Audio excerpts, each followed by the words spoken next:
Is there anything more refreshing than the next morning after a big thunderstorm? You walk outside and it feels like everything's been ionized. And you're going, oh my God, it smells so good out here.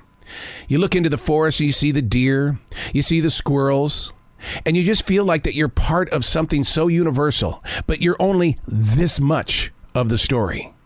Everything else around you is so much larger and more important.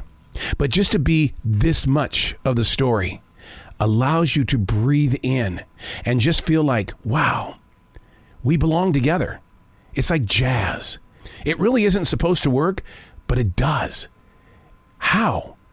Hey, it's Arrow. This is The Daily Mess, a chronological walk through an everyday world. I am a daily writer. I am a silent wolf, the wolf that sits underneath the brush and watches life, documents things that are moving, and finds peace in all things that aren't moving. To motivate, to inspire, to help create, to take down if need be, to build up when we need to be. This is The Daily Mess. I have a coworker at my essential job. He is a hardcore Southern preacher. Now, if you need to do some research, please do. Because when we talk about Southern Baptist preaching, we're talking about fire and brim, baby. We're going all the way. And he is not afraid to let that monkey loose. What he brings up in conversation is the type of stuff I was accused of spreading during my final moments of terrestrial radio. Except I didn't put the word God, Jesus, or anything like that inside my conversations. All I wanted to do was inspire people to believe in their own creativity. We do it all the time right here on The Daily Mess, on The Choice.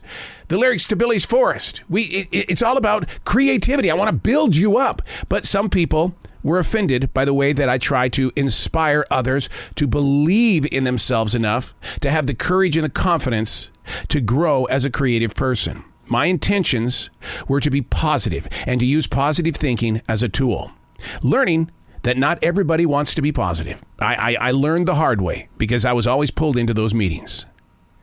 My coworker, though, he likes to bring up God and the way that God should be punishing people, and that God of the Old Testament is the one that should be in control of not only this nation, but the entire world.